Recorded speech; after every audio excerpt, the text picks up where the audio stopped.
Welcome to another video. और ये है जुजुत्सु काइसेन के सीजन 2 का एपिसोड 21 का रिव्यू। तो चलिए जानते हैं क्या हुआ कहानी में आगे जुजुत्सु काइसेन की। तो कहानी की शुरुआत होती है वहीं से जहाँ ये छूटी थी, यानी महितो के ट्रांसफिगर्ड ह्यूमन से, जिनका हमला काफी जोरदार तरीके से उनकी तरफ बढ़ता है, जिससे वो डॉज कर रहे होते हैं, लेकिन उनको इसके चपेट में फंसाने के लिए वो चारों तरफ इनको फैला देता है। जिसके बाद वो चैलेंज कर देता है इतादोरी को, पर उसने इग्नोर किया तोदो को, जहाँ तोदो उसको इग्नोर नहीं करेगा, जो ताली के साथ उसकी और इतादोरी की जगह स्वैप करके उसको पकड़ लेता है, जिस पर वार करने आता है इतादोरी। पर इससे पहले इतादोरी उसे वार करे, वो अपनी मुंडी अलग करके वहां से शरीर छोड़ के निकल देता है, और उसके शरीर के ऊपर दो आंखें आती है और उसके हाथ फैलकर हंटर जैसे बन जाता है जो उनके ऊपर वार करते हैं। और वो अपनी अलग हुई मुंडी पे हाथ पर उगा के भागते हुए अपने आप को बड़ा कर लेता है, और फिर वहां इस्तेमाल करता है वो सोल मल्टीप्लिसिटी, जिससे सामने आता है पॉलीमॉर्फिक सोल आइसोमर, जो उनकी ओर बढ़ रहा होता है, जिसको देख के तोतो कुछ सोच रहा होता है, और वो यहाँ पर हंटर वाले महितो की जगह स्वाइप कर देता है और आगे कैलकुलेट करता है उन पॉलीमर्स की ताकत जो ज्यादा नहीं होनी चाहिए, क्योंकि एक ट्रांसफिगर्ड ह्यूमन की ताकत थर्ड ग्रेड के कर्ज से ज्यादा और सेकंड ग्रेड के कर्ज से कम होती है, जिस वजह से उसको आसानी से हरा सकता है। लेकिन तभी जब एक वार पड़ता है उसको इन पॉलीमर्स का, तो वो उनकी ताकत समझ पाता है जो थोड़ी ज़्यादा होती है उसके कंपैरिजन में, जिसका सामना करने में थोड़ी मुश्किल होती है तोदो को। लेकिन फिर बाद में वो अपनी जगह स्वैप करके वार करता है उस पॉलीमर के ऊपर, जहाँ वो पॉलीमर उसके एक ही वार से हार जाता है। तो हाँ, यही था सीक्रेट इनकी पावर का, जिनकी पावर काफ़ी कम थी, लेकिन ये अपनी सोल एनर्जी काफ़ी ज़्यादा बर्न कर रहे थे, जिनकी वजह से इनकी पावर काफ़ी हद तक एक्सप्लोसिव थे। तो अभी तोदो को इन जैसे दो और को हराना है। तो वहीं दूसरी तरफ जहाँ तोदो से इन्हें छुटकारा मिल चुका है, वहीं तो ऑब्जर्व करता अपनी बाकी बॉडी दोबारा अपने साथ और इस्तेमाल करता है ट्रांसफिगर्ड ह्यूमन का इतादोरी पे वार करने के लिए, जहां वो अपने ट्रांसफिगर्ड ह्यूमन के वारों को जमीन पर पटक कर वो बाहर निकालता है और उससे हमला करता है उनके ऊपर, जिनके इतने पावरफुल और बड़ी संख्या में होने के बावजूद भी इतादोरी उनका सामना अपने स्ट्रेंथ से बखूबी कर पाता है। जिसके बाद आगे महितो एक सेल्फी पोज देता है, जिसकी पोज को बिगाड़ने के लिए पहुंचता है उसकी तरफ इतादोरी, लेकिन वो इतादोरी के पैर को पकड़कर पटक देता है उसको कहीं दूर, जिस तरफ बढ़ता है दोबारा महितो। पर उस तरफ पहुंच जाता है तोदो भी, जिसको देख के डिसअपॉइंट हो जाता है महितो। तो अब क्या करें महितो, जहाँ एक भी वार कर पाना तोदो के ऊपर काफी मुश्किल है, तो तोदो ये वार करने के लिए इस्तेमाल कर सकता है अपने डोमेन एक्सपेंशन का।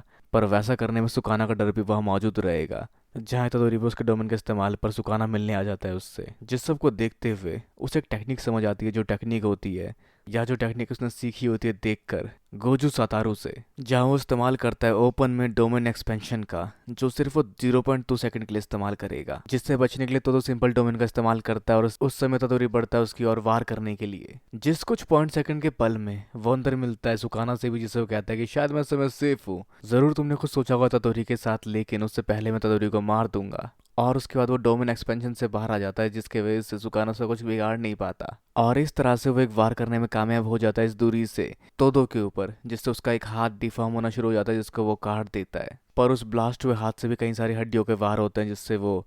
कुछ खरोचे दे जाते हैं तोदो को, जिसकी तरफ महितो बढ़ता है तोदोरी को किनारे करके, और इस्तेमाल करता है अपने टेक्निक का नहीं, ब्लैक फ्लैश का, जिससे बचने के लिए उसके वार किए जाने वाले हिस्से पे वो कर्ज एनर्जी के एक लेयर बना लेता है, जिससे उसके वार उसको उतनी ज़्यादा चोट नहीं देते, पर उससे काफ़ी ज़्यादा चोट लगती ज़रूर है तोदो को। पर तोदो के एक हाथ कटने के बाद वो और इस्तेमाल नहीं कर पाएगा अपने क्लैप टेक्निक का, और जगह स्विच नहीं कर पाएगा, जिस वजह से ये सही समय होगा तोदो को मार कर इस लड़ाई को और आसान बना पाने का।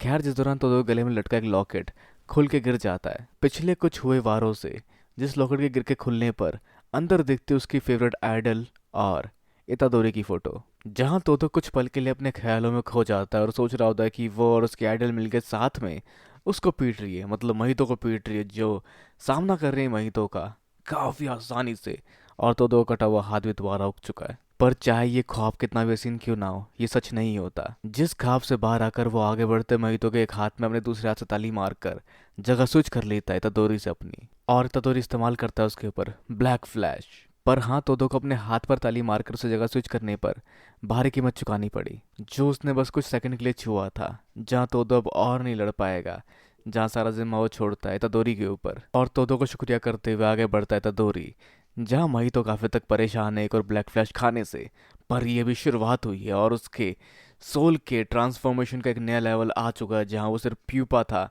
और अब वो तितली बन जाएगा, जहाँ वो ट्रांसफॉर्म होना शुरू करता है और बन जाता है instant spirit body of distorted killing. जहाँ तो दोरी उसके ट्रांसफॉर्मेशन का मतलब नहीं समझ पाता, और यहाँ वो बताता है अपने ट्रांसफॉर्मेशन के बारे में, जहाँ जब उसने पहली बार इस्तेमाल किया ब्लैक फ्लैश का, तो वो अपने सोल के सच्चे आयाम के बारे में समझ पाया, जहाँ दोनों का आमना सामना होना शुरू होता है, जिसके पहले वार को काफी आसानी से काउंटर कर देता है तदोरी। और आगे अगले वार से तदोरी समझ पाता है कि उसकी बॉडी काफी टफ हो चुकी है पहले के कंपैरिजन में, और तदोरी के लिए उसके वारों को काउंटर करना थोड़ा मुश्किल होता है, क्योंकि उसके वार सिर्फ वही नहीं होते जो उसको दिख रहे होते हैं, वो भी होते हैं जो उसने छुपा रखे होते हैं। जिसके एक वार को खाकर जख्मी होकर तदोरी समझ पाता है उसके शब्दों का मतलब, जहाँ आगे उन दोनों का मुकाबला एक तेजी पकड़ता है, जहाँ उसके वारों से लहूलुहान होता है तदोरी, लेकिन इतादोरी के एक भी वार उसके ऊपर काम नहीं करते। पर महितो के वार एक नेक्स्ट लेवल पे डोमिनेट कर रहे होते हैं तदोरी को, जिसके वार से एक बड़ा सा गड्ढा हो जाता है और वहाँ तदोरी गिरा होता है, जो सोच रहा होता है कि अगर मुझे उसे हराना है तो मुझे इस्तेमाल करना पड़ेगा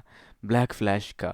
और महितो के वार से तदोरी के गाल कट कर उसके दांत भी बाहर आ चुके होते हैं, गाल के उस किनारे से जहाँ से दांत बिल्कुल नहीं दिखने चाहिए थे। तो उसे ब्लैक फ्लैश का इस्तेमाल करना पड़ेगा अपने मैक्सिमम पावर के साथ। पर आगे उसका एक पैर हिल नहीं रहा होता है, जिसकी तरफ बढ़ रहा होता है महितो अपने वारों के साथ। पर सिर्फ वही नहीं होता जो एक पॉज पे होता है, वहाँ हालत ख़राब हो चुकी होती है महितो की भी, जो अपनी लिमिट काफ़ी ज़्यादा सरपास कर चुका होता है पहले से ही, जहाँ वो दोनों एक बराबरी पे है। जहाँ महितो आगे अपना वार करने जा रहा होता है, जहाँ इतादोरी भी एक किनारे पर अपने मुक्के बनाए तैयार होता है लड़ने के लिए उससे, जहाँ महितो के तेज तरार वारों से वो बच जाता है और अपने वार तैयार रखता है उसे करने के लिए, जिसको भाप कर वहाँ से भाग जाता है महितो, जो कहता है ब्लैक फ्लैश के नेचर के बारे में, जहाँ हर कोई अपनी मर्जी से ब्लैक फ्लैश हर बार इस्तेमाल नहीं कर सकता। पर कन्विक्शन देख के काफी हद तक लग रहा था दोरिका कि वो ऐसा कर सकता है। जहाँ मई तो उसके पीछे से उसके ऊपर वार करने जा रहा होता है, जिसको भाप कर इतादोरी पीछे मुड़कर अपने वार तैयार करता है, जहाँ मई तो भी अपने वार को लिए आगे बढ़ता है, और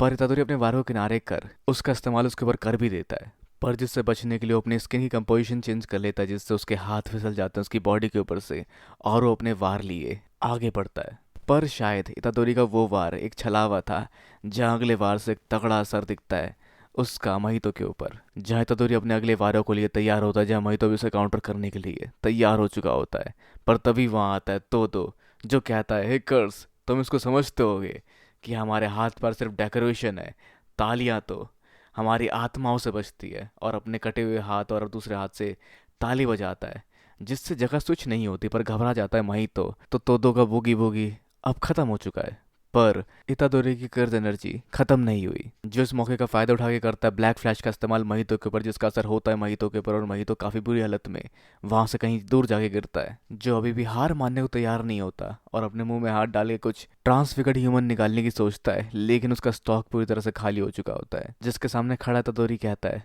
मैं तुम्हारी बात से एग्री करता हूँ कि मैं तुम हो, पर सिर्फ एक फर्क है, तुम जब भी जन्मोगे किसी भी कर्ज के फॉर्म में, अलग कर्ज में, मैं हर बार तुम्हें मारूंगा, चाहे अलग नाम से, अलग शक्तियों से, अलग पहचान से, चाहे कोई भी कर्ज हो, कितनी भी सेंचुरियां बीत जाए, मैं तुम्हें हर बार मारूंगा। और मैं ऐसा तब तक करता रहूंगा जब तक मैं खुद ना मारा जाऊं, क्योंकि यही मेरा रोल होगा इस जंग में। जिस सबको देख हम बढ़ते हैं एक बर्फीले सिनेरियो के अंदर, जहाँ इमेजिन कर रहा होता है ये सब महितो, और भाग रहा होता है वो इतादोरी से बचकर, जिसके साथ कुछ खरगोश भी भाग रहे होते हैं, और उनमें से खरगोश का पैर टूट जाता है और वो गिर जाता है बर्फ के अंदर, जो होता है महितो, जिसका पैर इस सिनेरियो में टूट चुका है, और वो अपने आप को खरगोश के तौर पर देख रहा है, जहाँ उसका पीछा करता हुआ इतादोरी है वुल्फ, जो उसका शिकार कर रहा है, यानी कि कर्ज और कर्ज पिट शॉर्ट सिर, जहाँ कुछ और बुल्स भी होते जो शायद बाकी के साथ ही थे इनके, जिन्होंने अपना बलिदान दिया। तो वहाँ फंसा हुआ महितो फ्रस्ट्रेशन में बर्फ फेंकता है इतादोरी के ऊपर, जो रियलिटी में मिट्टी होती है, और चिल्लाता है अपनी जान बख्शने के लिए काफी डर के साथ। पर जहाँ आगे बढ़ता है इतादोरी और जमीन पर एक वार करता है, जिससे उस जगह गड्ढा हो जाता है, और एक लात मारता है